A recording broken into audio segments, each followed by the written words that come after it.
5:30, this is the Minnetrista City Council work session for May 15th, 2023. Welcome, everyone. First off, I'll do introductions. This evening with us, we have our City Clerk, Don Motzko, and then over here we have our Director of Administration, Ellie Paulfus, our Director of Public Works, Gary Peters. We have Allison Fauski, our City Engineer. Then we have Peter Vickery and Ann McGregor, who are council members, and Kathleen Refkin will be joining us approximately 6 o'clock. She had another commitment. I'm Lisa Whalen. I'm the mayor. And over here we have Jasper Krugel, who is our city administrator. Brian Grimm is our finance director. And then David Abel is our community development director. We have a number of items on our agenda. We will be interviewing our Parks Commission and Planning Commission applicants. Then we have a discussion regarding our council chamber video system, and then also a Cardinal Cove Drive discussion. With that, we're going to start with you folks, and once you're done after the discussion, you're welcome to stay. What we do is we won't be making the appointment right here, but you probably know that you're going to be appointed. And then so you can come back or stay for the regular meeting or not, either one, whatever you wish to do. So we're going to start out just real quick. What we have is we have 2 openings on our Park Commission, and you folks, 2 people applied for the Park Commission vacancies. I'm just going to do one thing for clarification to the council. So currently, Sarah Hussein offered to stay on as a Park Commissioner, and she actually, and I talked to her this weekend, we've chatted back and forth, and she said she would only stay on until we had enough applicants to fill the remaining 2 seats. And so she is more than happy to step off. As you know, we appointed her to the Planning Commission. So we have 2 regular open commission seats for the parks, and then we would still have an opening for the alternate. But we do have 1 alternate. And the other thing is, I believe one of the positions is up for renewal, if I'm not mistaken, in January. Yep. What I'm going to suggest, if I can, and tell me if we can do this or not, whoever we appoint this evening for that seat, that we also just appoint them for the renewal, because it's ridiculous to go through this process in 6 months again. Does that seem fair? Mm-hmm. Okay. So whoever we appoint for that seat, when it's up, they'll just automatically renew? Sure. Okay. Yep. So then give me the dates. So 1 seat will be then 2.5 years, or is it 3.5 years?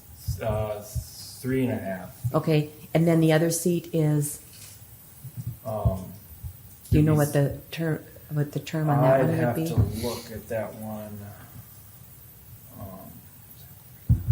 The only reason I'm mentioning this is I want to make you folks aware of the time frame so that you can tell us whether that's okay with you. I'd have to do some digging for that. Is it like at least 2 years? Yeah. Okay. It would be, yeah. So 1 seat is like 3.5, and then the other one is at least 2 years. Yeah. So are you both okay with that? Yeah. Okay. All right. Then why don't we start with Anna, and just come up and introduce yourself and tell us why you would like to serve on the council. Sure. Hello, Anna Randall. Born and raised in Tonka Bay. I've lived all over, but now resettled in Minnetrista over in Hunter's Crest almost 5 years ago with my family. So married and have a 5-year-old and a 1-year-old. I'm on the HOA in Hunter's Crest. Avid part of community, always have been. My grandpa was the mayor of Tonka Bay for a long time, and I lived across the street from him growing up. So our family was very involved in the city council. We watched all of the meetings growing up, which was like the highlight of the week. See Grandpa on TV.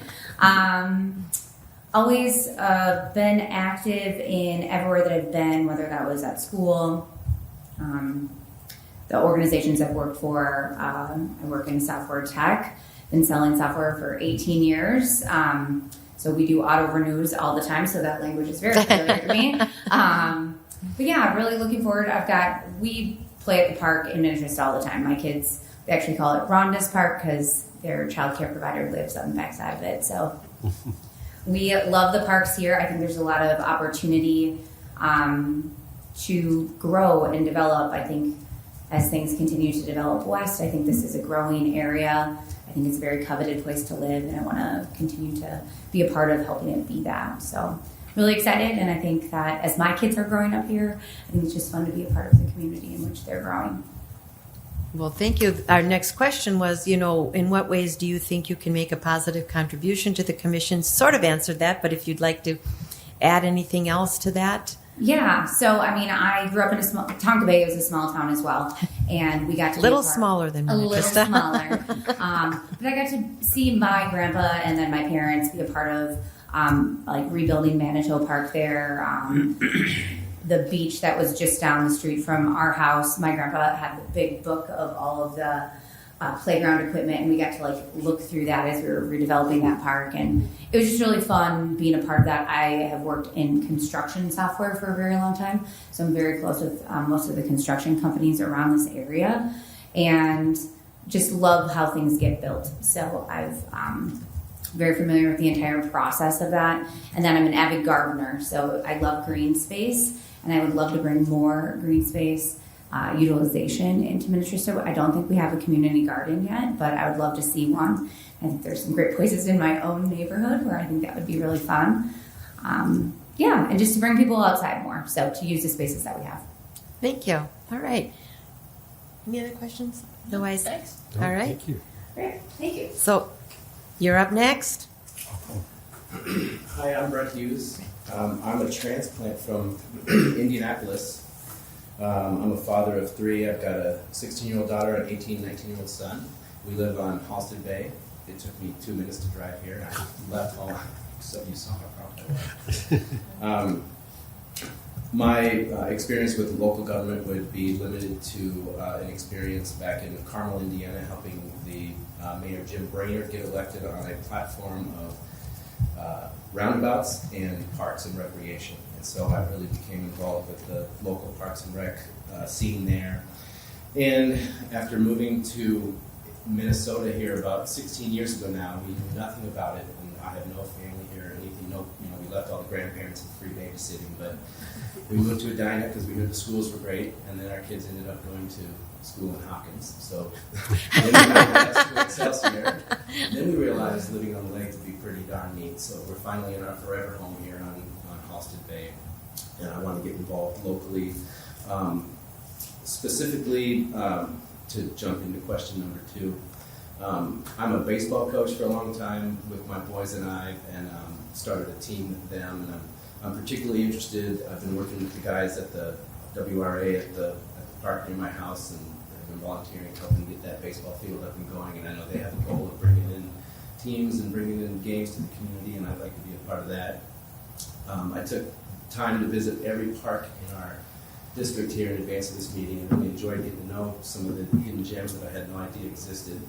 And I'd like to help spread the word that they exist to people who might not know about them. Specifically, our map is from 2008 online, so I'd like to lead the charge to get that updated, and all the little check boxes of there's a campground, or there's a basketball court here, there's a this here, and the names aren't proper, so or the names aren't all updated. So I volunteered to head that up to get a new thing online.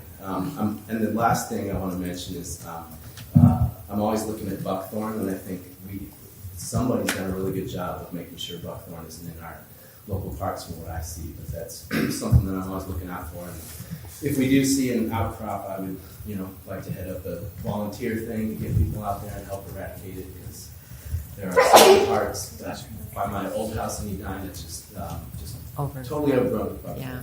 So we don't have that here, and let's do what we can to keep it out. That's great. I love your enthusiasm, and Anna, yours as well, and your ideas are great. So these are good things. Any other questions or? No. So you two are the only applicants for the 2 open commission seats. So I think it's fair to say that we'll be appointing you to the Park Commission, and looking forward to probably, we don't have a lot of meetings, but I'd like to see if we couldn't have a meeting sometime in June or July at least. I don't know what's on the horizon, but even if just to introduce new park commissioners, to talk about projects or upcoming projects, and just talk about some of the ideas that you guys had too. I've talked with another council member a couple years ago about a community garden, things like that. So some of the things you're talking about are really exciting and things I think we could, especially when it comes to volunteering, always nice to do. So with that, do you have any questions of us? Not right now. Okay. And so the Park Commission meets the second Tuesday of the month, but not every month. So you'd be notified regarding the meetings. We only meet as need be, if you will. And so, like I said, maybe we haven't had one yet this year, so maybe a first meeting. I will say I'm out of town for 10 days this entire summer, and it is the second week of July. So That's okay. We won't have one in July. okay. We generally don't do a lot of meetings in July. It is So July 4th week. yeah, okay. You're good. You're good. All right. Well, thank you again. Yeah. And we will then move on to our next All right. agenda item. Thank you. Thank you very much. Thank you. And you have their information. So, yeah. All right. Next, we have council chamber video system. So we didn't Lucas, what was his name? Lucas was his name, right? yeah. He is not here. He is the only applicant for our one opening as an alternate. So I'm assuming we would probably just appoint him too. Well, do you like him? It's up to you. I mean, Council. I don't think Yeah, you've we met haven't him. I don't Yeah. know. I mean, we got what you have in your packet in terms of information regarding the individual. Yeah. Okay. I mean, he reads well, but I was I thinking at think, the meeting. I don't know for sure because I can't remember his name, but there was a young man at the State of the City address and he had introduced himself. I think it's this guy because he was younger and I thought he said his name was Lucas, but I can't say for sure. Okay, good man. But he would be as an alternate, and I think he'd be the second alternate. Correct. Yeah, so he might not get a lot of exposure, but we also always encourage our alternates to attend the meetings, even if we have a full commission, and to sit in the audience and listen in. So if we're not doing that, we should. I'm assuming they all get the. Yep. Okay. When they can, they Yeah. do. Yep.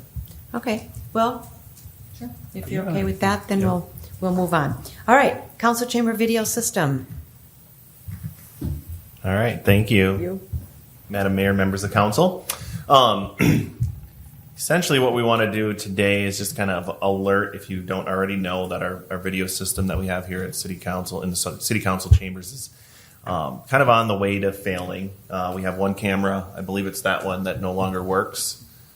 I believe that one has. Yeah, that one doesn't work. That one doesn't work. That one just doesn't have pan tilt. This one behind us does have pan tilt. So I believe the system, and maybe Brian or Allie, Brian probably is the historian here, when it actually, I think it was 2014. That's right. And we worked this deal to basically have some of our franchise fees paid pay the vendor directly to pay this off. So the general lifespan of these things, 7 to 10 years. So we're right at that 9. It's expensive. I think that's the biggest sticker shock that I have, and I think council members, mayor, everybody has, just how much these systems cost. And really what it comes down to is the hardware is quite expensive. So the cameras themselves, anywhere $4,000 to $6,000 potentially, maybe even more now, being that they're such a hot commodity. A lot of cities either added new systems or updated them during COVID. So there was quite an influx of, you couldn't even get these cameras for a short period of time. So what we kind of want to talk about is there was a survey that was sent out, and kind of what do we want to accomplish with this video system moving forward. And two of the major things that came out were remote attendance participation capabilities. So if a council member is out of state or unable to attend, they can do so remotely as long as they're in a public place. We notice it accordingly. There's been a little bit of legislative changes with the open meeting law this year, where if you remember back to COVID times, You could attend remotely as long as there was a state of emergency declared by the governor. That then changed. That state of emergency is no longer out there. It ended, and now you can attend via remote capabilities as long as you have a doctor's note. That changed from like 2022 to now. Previously, you needed a doctor's note basically saying you couldn't be out in public because of your health. So I'm not sure. I think there's from time to time there's a council member that maybe is remotely or could attend remotely if it was available. We just don't necessarily have that capability right now to do that efficiently. So the other question regarding open meeting or participating remotely, if it's not a medical and it's not a state of emergency, so in other words, we're not in a state of emergency, and that state of emergency can be called by the city, not just the governor. I'd have to look to confirm. Okay. I think so. Yeah. So let's just say we're not in a state of emergency, or we are. Let's say I had a tornado.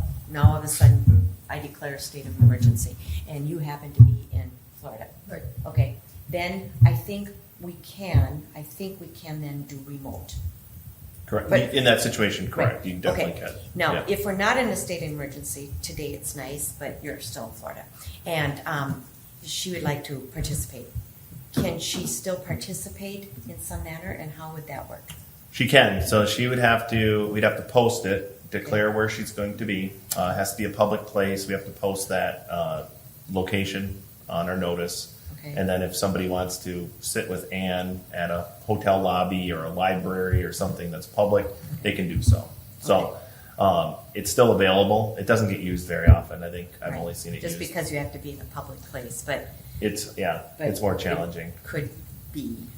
Okay, I just want to point that out. Yeah. So Okay, now what if Peter's on a cruise and he's out in the middle of the ocean? It is a public place, but could he be International waters. I don't know. I mean, I don't think so. I mean, Okay. I would think it wouldn't, but What Okay. is the price tag Yeah. of that? Well, that's why I'm asking is Yeah. how often would we use the remote? yeah. So I'm asking, the reason I'm asking is because I Yeah. think your question is how much is it extra to have that capability, because how often are we going to use it? Yeah. That would be the question. Yep, yeah, and really, there's a software component, right? That's fairly inexpensive. Okay. $1,000 a year, roughly, or to $2,000 a year. The biggest thing is if you have a separate monitor that would show them. That's another Okay. cost. Okay. But really, getting that tied into the system and the hardware itself is pretty minimal. Okay. So that, and then the other piece to talk about is, council members, but also staff or other people from other agencies would be able to present Okay. remotely as well. So I know there's a period of time But where that wouldn't be a, so let's just say the DNR or these people that were here earlier wanted to do a presentation but didn't want to come. Yeah. They wouldn't have the posting and all of that requirement. No, So- only the Yeah. council members Yeah. are required to do that. Okay. So even if, Brian, myself, David, Allie, Gary, if there was, one item on the agenda, kind of like with, I'll use David as an example tonight, one item that's on consent, Yeah. he could be kind of ready at home to answer any questions, and then once that's done, he wouldn't have to be here. So save a little bit of staff time. I'd I say can that- also see the attorney, because Sarah doesn't have to weigh in very often. And if she could be home, ready, Yeah. I mean, that might, Right, that's true. and I wonder if that could save us a little money, if we could negotiate something there. I mean, It could. The remote capabilities is a very small part of the cost. Right. So it was just kind of more of a functionality question. Is that something that we want to Okay. try to prepare for if we want to, if we're going to do a new system? Okay, so you have two cameras already that aren't working. So you're saying. One doesn't work at all. Right. One just has video, no pan tilt. So I have a question. If this one works and has pan tilt, could you take this one and put it over there and just eliminate that one for now? Potentially, I think you run the risk of moving it and then maybe it not working after you hook it back up. Well, what? How good is this one anyway? I mean, what does it do? Allie can be on it. It gets the Gary. I'm sorry. Gary. I was like, okay, good. Yes, we have to have this one for Gary. I'm just wondering how many. Yes, I have a face for radio. Okay, Gary, yes, you do. I'm just wondering that until we can get a new system, and my concern is, of course, budget. So, and where we're going to get it. I know I talked to you about this, so I'm just going to put it out there. Maybe we do we borrow from one of our funds, and I was suggesting our tree fund because it's pretty significant. And we borrow from it and pay a little bit of interest, maybe, and we pay it back over 5 years. Or Are we allowed to do that? yes, yeah, You're allowed to borrow from your funds. you can. I don't highly recommend it, but if we have to, the other option I was talking to you about is if we do a certificate, if we do an equipment certificate next year, if we can roll that into the certificate, that might be another option, and that's a 5-year payback as well.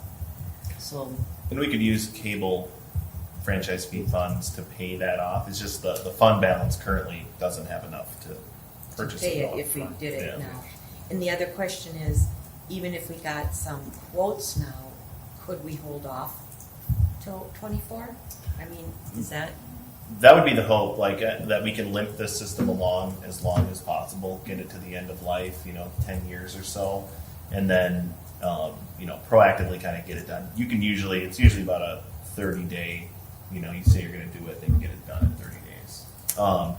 But you need the quotes and they need to order things. They do. So, I mean, I guess the time frame in my mind is 2024, unless there's some catastrophic failure. And then we'll have to maybe do a little stopgap video system until we can get something in and maybe move a little quicker. But I'm hopeful that it'll last at least through 2023. I just want to get it in front of you all so that if it does fail, you know what to expect and what the costs are. So you and I talked on the phone about Zoom and everything, because I find it so hard to believe that this could cost $45,000 to $60,000 in this day and age. There are tons of people who are doing YouTube videos every day, and what are they using? They can't be using $45,000 to $60,000 worth of equipment. Yeah. So if I may, Ann and I were chatting about some cities, what they've done, and you've maybe seen it if you've watched other cities, using their computers, cameras on their computers, and having it be more of like a conference call type situation that gets recorded and put up there. So you kind of lose the production element of zooming in and panning around, that type of thing, but you essentially have the microphones tied into the system. It all gets recorded and just gets pushed up. It's a little less, produced. You get that less production feeling, but you still, are, I think, following the intent of recording it and getting people's, reactions and statements and things like that. It's something we could look at, definitely. Here's what I'd like to do is I'd like to see one of those. Yeah. To see what the, to see what the difference is. Yeah. Because, I don't care one way or the other. I just don't want to have something be really trashy. Really, you know what I'm saying? Really low Compare the quality of different. budget. It is. So Besides, I want to make sure that you can hear, you can see. That's the other thing. And if we run into any technology issues, which we have had, let's just say the Wi-Fi goes down, there goes our only recording capability. That would be my only concern with that. No, that's a big deal. And it's happened briefly, but if there's it just happened on Friday. Yeah. The account was down.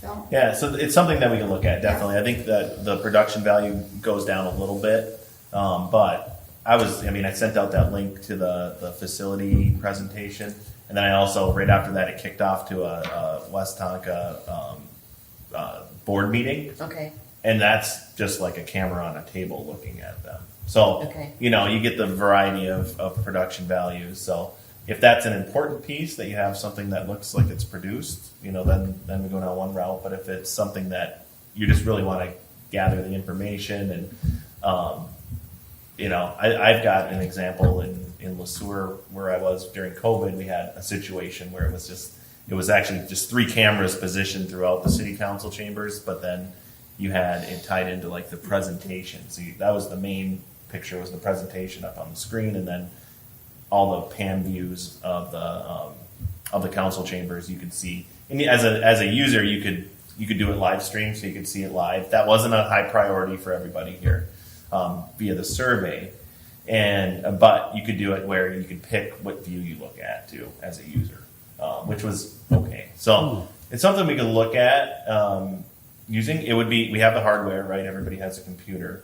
It'd be a software cost, maybe a little bit of an integration of the microphones into like a main computer cost to make sure that these mics are picking up people's voices and we can hear it. So there's a little bit there, but it's that option would be significantly less than the 40 to 60,000. And the value of being produced. Residents viewing experience. What? Residents viewing experience. Well, we But- don't have a ton of residents viewing. No, not a lot. Which is a good thing. Well, yeah, Yes. Yeah, we've had 1,200 or so back in the day, and that wasn't good, or whatever.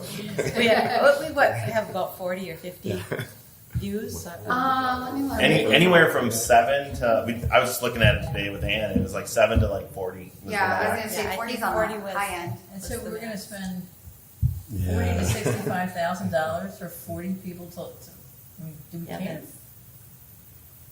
I It's think maybe we a should. record, right? Well, It's- that's a record. I think we should look at all options. Yeah, So I there's agree. right. I'm I hearing agree. that we have possibly 3 options. The one that you mentioned, maybe the least expensive. The one that you said, the single or the cameras, and then the Cadillac version with remote capabilities. So let's just get all of them. And in the MediaCom contract that's being renewed, are they going to? We still going to get money so that we are? We will, but that, is going down Yes. every year.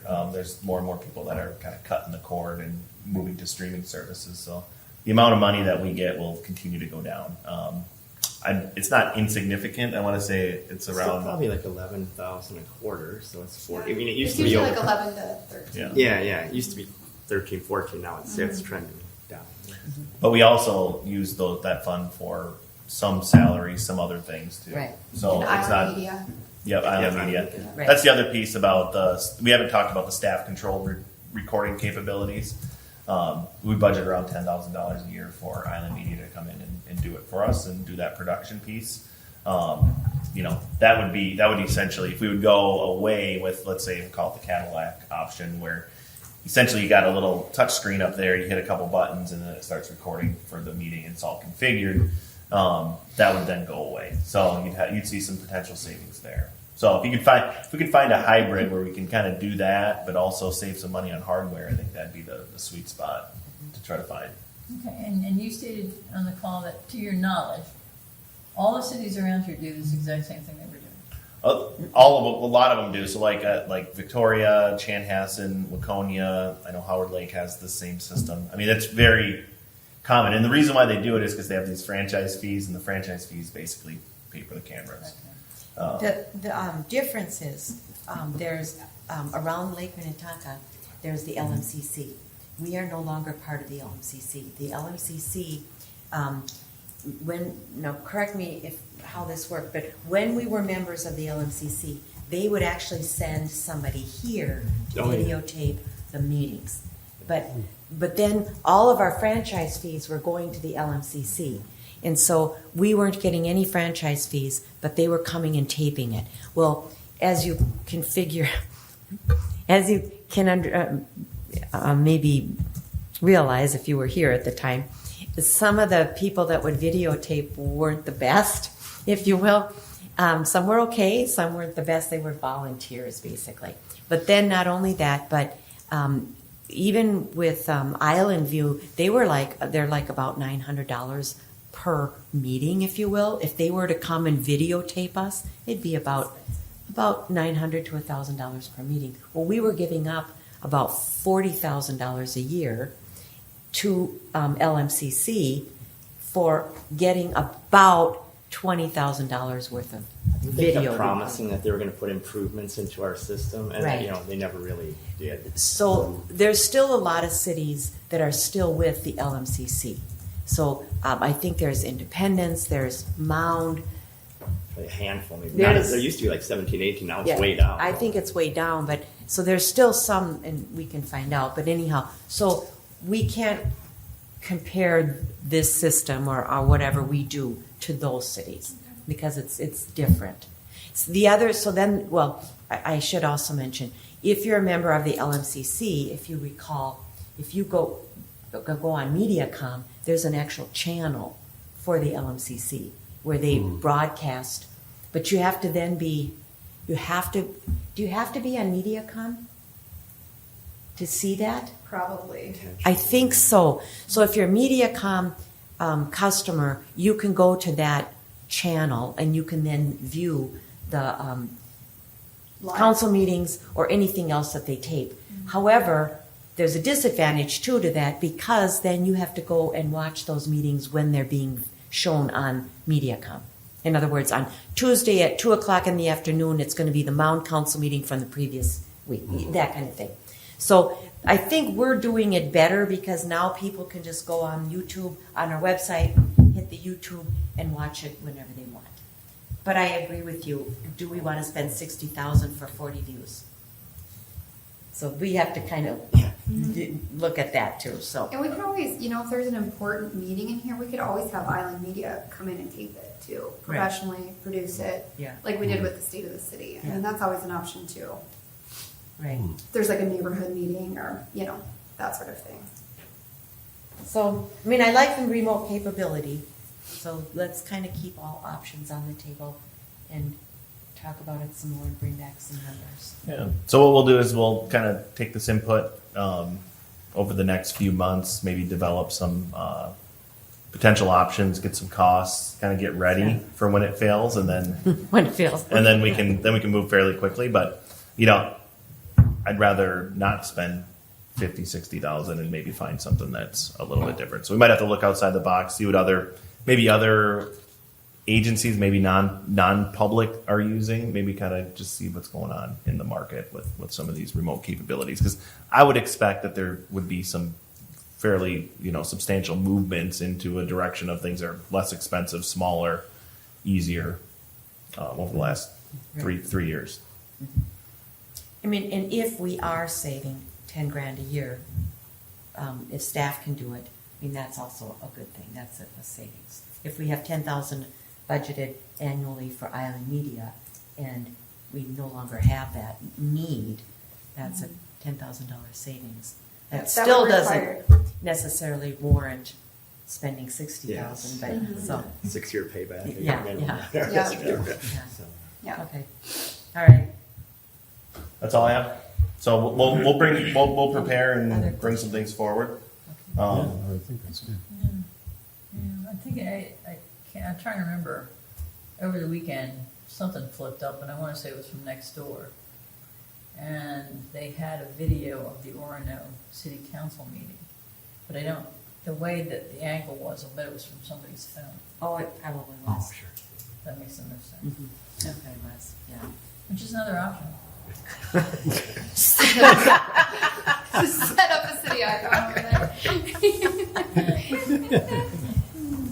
All right, next one we have Cardinal Cove. Mayor and Council, included in the packet this evening for discussion is a property located at 6805 Cardinal Cove Drive. A representative of the property owner reached out to staff with a request to pave the portion of Cardinal Cove Drive south of Manor Road at no cost to the city. The genesis for the request is that the owner, quite simply, is driving over a gravel surface is not desirable, and that was what they offered to do that to make it a better situation for themselves. When we looked at the request, this is a public road. serves this property as well as an HOA property, and there's also a sanitary sewer within the right of way. So it's certainly within the public interest to keep this as a public road.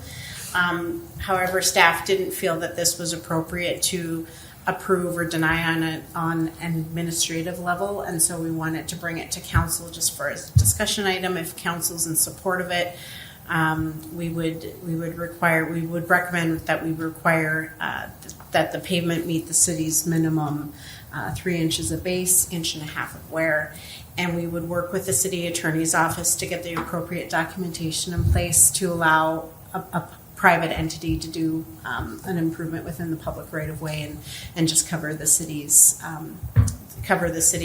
within that document. Yeah, for liability. Correct. Yeah. And then that, if the council wishes to proceed, we would bring that back as a consent agenda item for council to consider. So my question is, when you look at this, there's really only one home, right, that needs this access, and then you said there's an HOA, and I don't know how many people drive their cars, probably not drive their cars down there very much.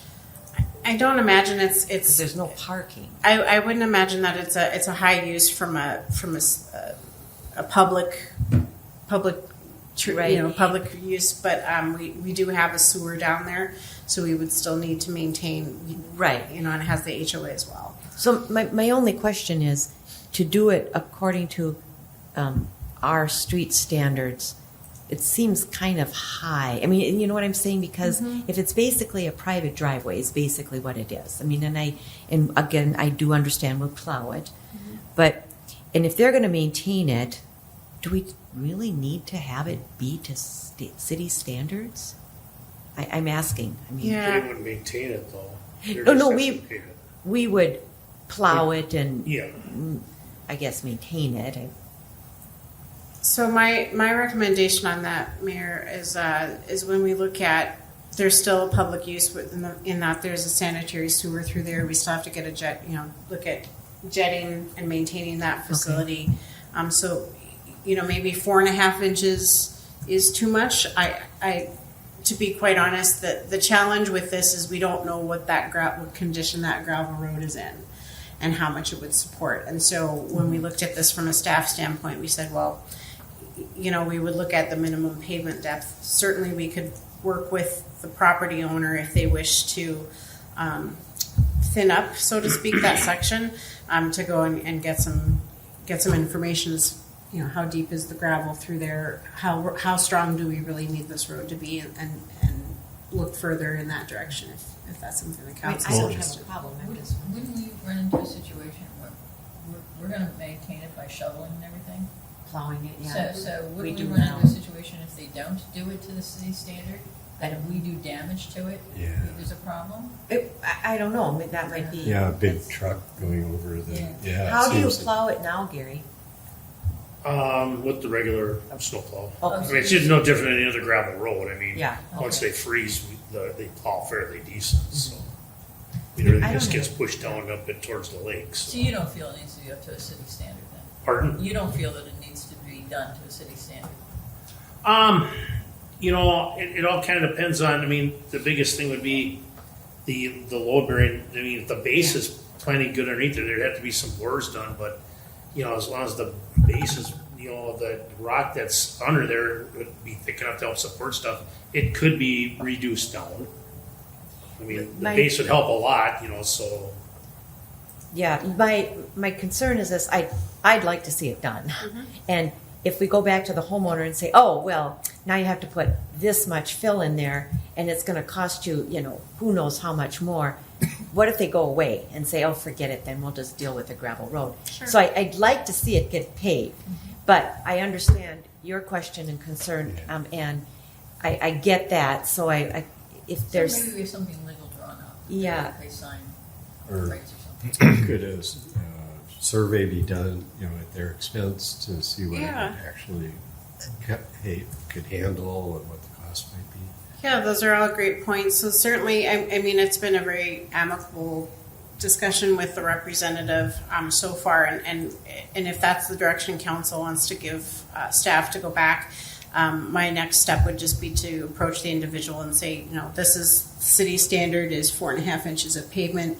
That being said, knowing that it's currently a gravel road, it's holding up to traffic right now, we'd be willing to reduce that requirement, but we'd need to have some assurances in place that it would be a strong enough roadbed. And here's, we would want to take a look at how much gravel is in there, and we would ping, our pavement specialist to find out, given this much gravel, how much pavement would you recommend at a minimum? If that's what I'm hearing from council, that's what I would recommend as next steps. If I may, one thing that I don't think we've talked about is that this is in the 10-year street CIP for a reclamation in 2029. Mm-hmm. So 6 years. If that weighs into any input as far as this is going to get probably tore up in 6 years too. So that was my next question. When we do Cardinal Cove, whether it's 6 years or 10 years, whatever it is, then do we do this section again then? And then are they going to be assessed? And then, I mean, if I was going to put in this section, especially if we're going to say, okay, you have to put it into current city standards, and now they say, well, we're going to tear it up in 6 years and then we're going to assess you. Okay. That might not be a good thing either. Sure. Well, we should make them aware of that. Well, do we have to tear it up and redo it? Yeah, Not if you would put it to city specs, you wouldn't have to. Okay. I mean, that's one of the caveats to putting it into a city spec on that road. As long as the core samples for the base material that's under there comes in fairly decent, that road section should be pretty good for a while. I mean, being that it's limited traffic, I mean, it's going to be basically them and probably a bunch of golf carts driving on it, and then every 4 years, our contractor coming in there with his vac truck, and in the winter with the snowplow, but everything's frozen, so I mean that supports the weight. So, well, and if it's the end of the road, does it need to be replaced in 6 years? If they're the only ones going down. I wouldn't think so. So look into it, see what needs to be done. So one, it doesn't have to be replaced in 6 years, because I think that would be unfair, my opinion, to then say, well, we're going to tear it up and now we're going to assess you. I think that would be pretty bad. I mean, that would not be good. But if they want to pay for that whole stretch and they want to build it so that it will last 20 years, 20 until the next mill and overlay, Mm-hmm. Okay. That's great. We'll take yours and Gary's word, and you guys can decide what to do. Okay.